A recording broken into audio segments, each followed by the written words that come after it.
দেখতে দেখতে ৩০-এর গণ্ডি পার করে গেলাম। তবুও এখনো পর্যন্ত বেলা ১০টার আগে ঘুমই ভাঙতে চায় না। হ্যাঁ, শীতকাল বলে হয়তো হতে পারে এটা, কিন্তু তবুও গরমকালেও দেখেছি। এখন আর এই ৯টা-১০টার আগে ঘুমই ভাঙে না। এই যে সারারাত জাগতে হয়, প্রায় ৩ থেকে ৪ বার উঠতে হয় মেয়েকে খাওয়ানোর জন্য। ২ ঘন্টা ৩ ঘন্টা পর, পর তো খাওয়াতে হয়। তারপরে আবার ৫ ঘন্টা পর, পর ওকে ডায়পারও চেঞ্জ করতে হয়। যার জন্য রাতে একটু ঘুমটা কমই হয়। আর এই সকালে উঠতে অনেক বেলা। আর দেখতেই পাচ্ছ ঘুম কাটছে না। কেন আলিস্যে লাগছে। যেহেতু লেট করে উঠি, আলিস্যাটা যেতেই চায় না। হ্যালো এভরিওয়ান, মান্থার নতুন মিনি ব্লগে সবাইকে স্বাগত। সবাই কেমন আছে এই ঠান্ডার মধ্যে? যদিও দিনের বেলায় ঠান্ডা নেই, সেরকম আর ঠান্ডা পড়ছে না। প্রচণ্ড রোদ বাইরে। দেখতেই পাচ্ছ জানলা খুলে দিয়েছি, সেরকম রোদ এসছে। আর এদিকে আমি মামামের কাঁথা কাপড়গুলো, যে কম্বলগুলো আছে সবগুলো আমি ভাঁজ করে নিয়েছি। এগুলো আবার রোদেও দিতে হবে, তো ভাঁজ তো করেই নিয়েছি। ভিডিওটা শুরু করার আগে বলে নিই, একটু লেন্দি হবে আজকে ভিডিওটা। যাদের ধৈর্য আছে তারা ভিডিওটা দেখো, আর যাদের ধৈর্য নেই প্লিজ তারা প্লে করো না, ভিডিওটা স্কিপ করে যাও। কারণ তোমাদের এই সামান্য একটুখানি দেখবে না পুরোটা, তারপরে সেটা আমার ক্ষতি হয় ভিডিও। তো তাই জন্য বলছি, যাদের ধৈর্য নেই প্লিজ ভিডিও দেখো না, আর যাদের ধৈর্য আছে তারা ভিডিওটা স্টে করে দেখো। যদি ভালো লাগে অবশ্যই লাইক কমেন্টস করে পাশে থাকো। তো দেখো আমি তো উঠে তো গেছি, কিন্তু এখন আর রেডি হতে ইচ্ছা করছে না, ফ্রেশ হতে ইচ্ছা করছে না। ঘুম পাচ্ছে আমার প্রচণ্ড পরিমাণে। এই যে আমি যে ড্রেসটা পরে আসি, আগের বছর প্রেগনেন্সিতে আমার বড় মশাই দিল্লিতে যখন গেছিলাম আমাকে গিফট করেছিল। এটা পরে আমাকে আরও বেশি ভাল্লুক লাগছে, বেশি মোটা লাগছে। যেহেতু মোটা, অনেকখানি মোটা সোয়েটারটা, আর প্যান্টটা অনেকখানি মোটা। তো আমি বাইরে চলে এসেছি, এখন আমাকে দাঁত ব্রাশ করতে হবে, আমাকে ফ্রেশ হতে হবে, রেডি হতে হবে। এদিকে মামামকে তো আমি অনেক আগেই রেডি করে ফ্রেশ করে দিয়ে দিয়েছি মার কাছে। মা ওকে এখন খাওয়াচ্ছে, মা খাইয়ে টাইয়ে নিয়ে মামামকে একটু বের করতে নিয়ে গেছে। ততক্ষণে আমি ভিডিও ক্লিপ নিচ্ছিলাম আর রেডি হচ্ছিলাম। তো দাঁত ব্রাশ করতে হবে, রোজকার কাজ এটা। দুবেলা করে, সকালে ঘুম থেকে উঠে আর রাত্রেবেলা ঘুমানোর আগে, সরি, যখনই ডিনার হয়ে যায় ডিনারের পরে। তো দেখতেই পাচ্ছ আমার চুল টুল একদম এলোমেলো বাইরে বেরিয়ে গেছে। এখন দাঁত ব্রাশ করতে ভাই রেডি হচ্ছে, ভাইও যাবে পড়তে। ওর এবার মাধ্যমিক আছে, তার জন্য। এদিকে মামাম চলে এসে, আমি মামামকে ডাকছিলাম যে মামাম এসো, তুই আমার কাছে এসো, কিন্তু ও ঘুরে ঘুরে বেড়াচ্ছিল। একটুখানি খেলো, বেশি খেলো না। তো আমি আবার কি করলাম, মামামে দুধটা যেটুকুনি খেলো না সেটুকুনি ফেলে দিলাম, কি আর করবো ওটা। তারপরে সকালবেলা ওর যে ফিডার ছিল সেগুলো, ফ্ল্যাক্সগুলো, সেগুলো সব পরিষ্কার করলাম, ধুয়ে টুয়ে নিলাম। তারপরে আমি আমার ব্রেকফাস্ট রেডি করতে গেলাম। কিন্তু এই যে এত কাজ, এত কাজ, আর ভাল লাগছে না। কাজ তো সেরকম নয়, ভিডিও নিতে হবে, সেটাই কাজ। বাড়িতে রজনীগন্ধার গাছ হয়েছে বলেছিলাম তোমাদের সবাইকে, তো সেটাই স্মেল নিচ্ছিলাম। এত সুন্দর স্মেল আসছে, আর সারা বাড়ি মোমো করছে। এদিকে দেখো মাম্মাম মায়ের কোলে রয়েছে, এখানে চুপচাপ রয়েছে, ওকে ডাকছি আমি, আমাকে পাত্তাই দিচ্ছে না। তারপর যখন আমি ওকে বললাম মাম্মাম তুমি আমার ব্রাশ নেবে, তখন একটু তাকালো। দেখতেই পাচ্ছ ও ব্রাশটা নেবে, ও আমাকে পাত্তা দিতে চাইছে না, মানে ও বেরু বেরু যাবে। ও মাম্মাম কেন বসে আছে আমার মায়ের কোলে, মানে নানিমাকে কেন বসিয়ে নিয়েছে, ও এটাই ভাবছে। এই জন্য একদম শান্ত। আর ক্যামেরা অন করলে আমার মেয়ে একদম চুপচাপই হয়ে যায়। আর এদিকে ভাই দেখো রেডি হয়ে গেছে, ওর চাটা খাওয়া হয়ে গেছে, ব্রেকফাস্ট হয়ে গেছে। এবার ও যাবে রেডি হয়ে পড়তে। তো আমি মামাকে বলছিলাম তুমি তাড়াতাড়ি বড় হও, তুমি যাবে পড়াশোনা করতে, স্কুলে যাবে, লেখাপড়া করতে হবে, বড় হতে হবে, ডাক্তার হতে হবে। তারপর ভাই তো সাইকেল নিয়ে বেরিয়ে গেল। এদিকে মামামকে বাই করে দিল, দেখতেই পাচ্ছ। ভাই এদিকে মামামকে বলছে তুমি যাবে, তুমি যাবে, কিন্তু মামাম হাত পা নাড়ছিল যাওয়ার জন্য। এই যেহেতু সাইকেলে বেরিয়েছে। এবার আসলাম, আমি ফ্রেশ হয়ে গেছি দেখতেই পেলে। ফ্রেশ হওয়ার পরে এখন আমাকে ক্রিম মাখতে হবে। এই যে উইন্টার সিজন, মুখ পুরো ড্রাই হয়ে যাচ্ছে। এবার আমার কাছে ক্রিম আছে, কিন্তু মাম্মামের এতগুলো জনসন বেবি ক্রিম রয়েছে, সেগুলো আর ইউজ করা হচ্ছে না মাম্মামকে। কারণ মাম্মামের জনসনের কোনো ক্রিম বলো, অয়েল বলো বা শ্যাম্পু বলো, কিছুই শ্যুট করছে না। তো আমি জন্য আমি ভালো আমি নিয়ে নিই। আর এতগুলোর পাপা নিয়ে এসছে ক্যান্টিন থেকে, একসাথে এতগুলো কেনার কোনো মানে হয় না। মামামকে এখন ইউজ করানো হচ্ছে হিমালয়ের সমস্ত প্রোডাক্ট। হিমালয়ের হেয়ার অয়েল বলো, হেয়ার শ্যাম্পু বলো, ক্রিম বলো, বডি অয়েল, বডি লোশন, সব কিছুই হিমালয়ের ইউজ করানো হচ্ছে মামামে। আর বাকি এখনও জনসন বেবির এতগুলো ক্রিম রয়েছে। আমি একটা মাকে দিয়েছি, আমি ইউজ করছি, ভাইকে দিয়েছি, আর এখনও 3টে রয়েছে আলমারিতে। যেহেতু ব্যাঙ্গালোর ক্যান্টিন থেকে নিয়ে আসছে, সেগুলো আর ফেরত দেওয়া যাবে না, যার জন্য ইউজ তো করতেই হবে, ফেলে দেওয়া জিনিস না। আর তারপর আমি তো রেডি হয়ে গেলাম, একটু লিপ বামও লাগিয়ে নিচ্ছি। কারণ উইন্টার সিজন, ঠোঁট ফাটার অনেকখানি সমস্যা থাকে, পা ফাটার অনেক সমস্যা থাকে। তো পা ফাটার জন্য তো বোলিন রয়েছেই, যেটা নিত্যদিন সবাই ইউজ করে। তো আমি তো রেডি হয়ে গেছি, এবার আমাকে ব্রেকফাস্ট করতে হবে। চলো দেখি ব্রেকফাস্টে আমার মা আমার জন্য কি বানিয়ে রেখেছে। জানি চা থাকবে, আবার চাটা আমি রোজ খাচ্ছি না, কিন্তু আজকে আমার প্রচণ্ড গলা ব্যথা, তাই আমি আজকে চা খাবো। এদিকে মাম্মামের ফিডার নিয়ে নিলাম আর দুধে করে নিলাম। দেখলে বললাম না, আগেই বলেছি মাম্মাম হাফ খেয়েছে আর হাফ খাইনি। তারপর নিয়ে নিলাম আমার রোজকার মেডিসিন থাইরয়েডের, সেটা খেতেই হবে। এদিকে মাম্মামের কাঁথা কম্বল আছে, সেগুলো বার করতে হবে, এগুলো নিয়ে যায়। আর আমার জলের বোতল বেরিয়ে দেখছি মামাকে মা আবার খাওয়াতে বসেছে, কারণ ওই যে হাফ খেয়েছিল। এদিকে মা আমার জন্য চা করেছে, বিস্কিট দিয়েছে, আর আমার জন্য গরম জলও করেছে, কারণ সকালবেলা আমি খালি পেটে গরম জলই খাই দাঁত ব্রাশ করার পরে। দেখো 10:30 প্রায় ছুঁই ছুঁই হয়ে গেছে সকালবেলা। এখন আমি ফ্রেশ হয়ে ব্রেকফাস্ট করবো। মামামের দুবার খাওয়া হয়ে গেছে, যেহেতু ঘুম থেকে উঠেছিল তখনই আমি খাইয়ে দিয়েছিলাম।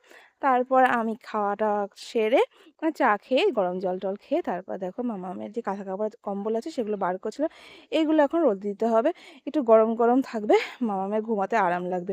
এই যে ব্ল্যাঙ্কেটটা দেখো রেড কালারের, এটা আমার বোন দিয়েছে। তো এটাকে আমি মামামের গায়ে দিই না, কারণ অনেকটাই বড়, এটা আমি মামামের কাঁথার উপরে পেতে দিই। আর বাকি যে কম্বলগুলো রয়েছে মানে ব্ল্যাঙ্কেট, সেগুলো মামামের গায়ে দিয়ে দিই। এটা হচ্ছে মামামকে পুরোপুরি জড়িয়ে রাখার জন্য, কারণ এখানে মাথা মানে ঢাকার জন্য ওই যে নিচের দিকে রয়েছে, মাথা থাকতে পারবো, দিয়ে পুরো গায়ে জড়িয়ে নিতে পারবো। যখন মামামকে বিকালের দিকে একটু পাড়া বেড়াতে নিয়ে যাওয়া হয়, তখন এটাকে পুরোপুরি জড়িয়ে নিয়ে যাওয়া হয়। আর এটা মামামের পার্মানেন্ট ব্ল্যাঙ্কেট, এটাই গায়ে দেয়। আর একটা কাঁথাও আছে, কাঁথাটা মা করে দিয়েছে শাড়ি দিয়ে, তো কাঁথা দেওয়া হয়। আর এদিকে যেহেতু একটা মোটা ব্ল্যাঙ্কেট কাঁথার উপরে পাতা হয়, তো মাম্মামের আর কিছুই লাগে না। মামামের বালিশটা রয়েছে দেখতে পাচ্ছ, এই বালিশটা মামামের দাদাই পছন্দ করে, মেলা থেকে কিনে দিয়েছে। মামামের একটা তুলোর বালিশ আছে, শিমুল তুলোর, কিন্তু এত ঠান্ডা না, ঠান্ডার মধ্যে বালিশটা প্রচুর ঠান্ডা হয়ে থাকে, যার জন্য ওই বালিশটা মামাকে মাথায় দেওয়ানো হয় না। এটা তুলোর বালিশ রয়েছে পঞ্চতুলো, সো এটাই দেওয়া হচ্ছে এখন আপাতত। পরে যখন গরমকাল আসবে তখন তো দিতে পারবো, মানে এটা মাথা ঘেমে যাবে, তখন আবার তুলোর বালিশটা ইউজ করা হবে। এই যে মামামের এই কাঁথাটা আমার মা বানিয়ে দিয়েছে, ছোট্ট একটা কাঁথা, কিউট। আমাদের সময়ে আমার মা অনেক বানিয়ে দিয়েছিল। আর এখন মামাম ছোট, তো সেই ছোটোবেলাগুলো মনে পড়ে যায়। যদিও ছোটোবেলা সেরকম স্মৃতি মনে নেই, যখন আমি টুয়ে পড়ি তখন থেকে আমার কিছু কিছু স্মৃতি এখনও আবছা মনে আছে, বাকি কিছু মনে নেই।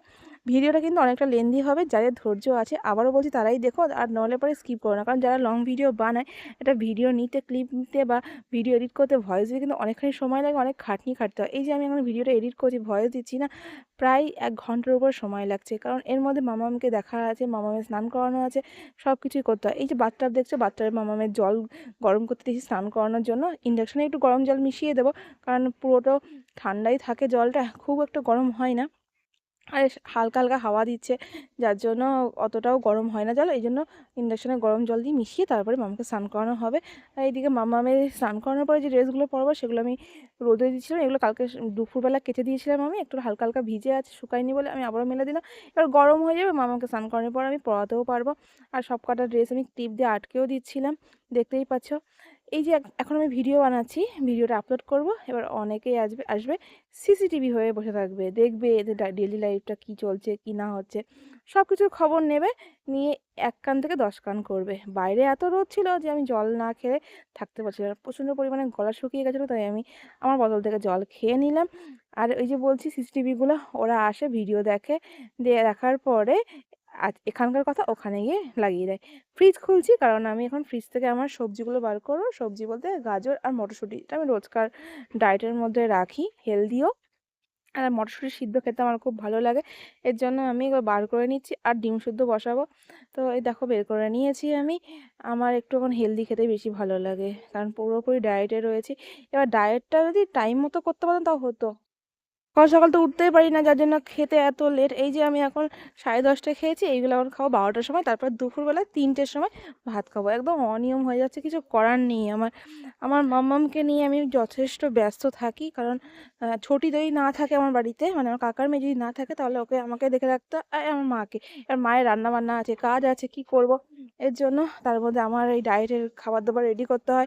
এই যেমন ভয়েস দিচ্ছি, মামা উঠে গেছে ঘুম থেকে, ওকে এখন নিতে হবে। আর কতক্ষণ ভয়েস দিতে পারবো জানি না, কখন ভিডিও আপলোড করবো সেটাও জানি না, কিন্তু কন্টিনিউ আমাকে তো করতেই হবে। তো ডিমও বার করে নিয়েছি, ডিমও আমি এখন বসিয়ে দেবো গরম জলের মধ্যে সিদ্ধ করার জন্য।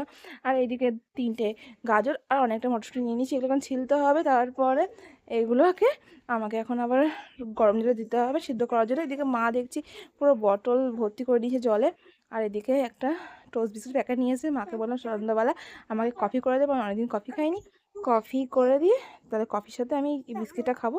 তো মা সেটাই বললো। আর এখানে বাজার নিয়ে এসছে আজকে। এদিকে চলো মটরশুঁটি আর আমি গাজর আমি এদিকে সিদ্ধ করতে দিই। আর এদিকে দেখো আমাদের কালু ভাই চলে এসছে, এদিকে গরম জল দিয়ে দিয়েছি।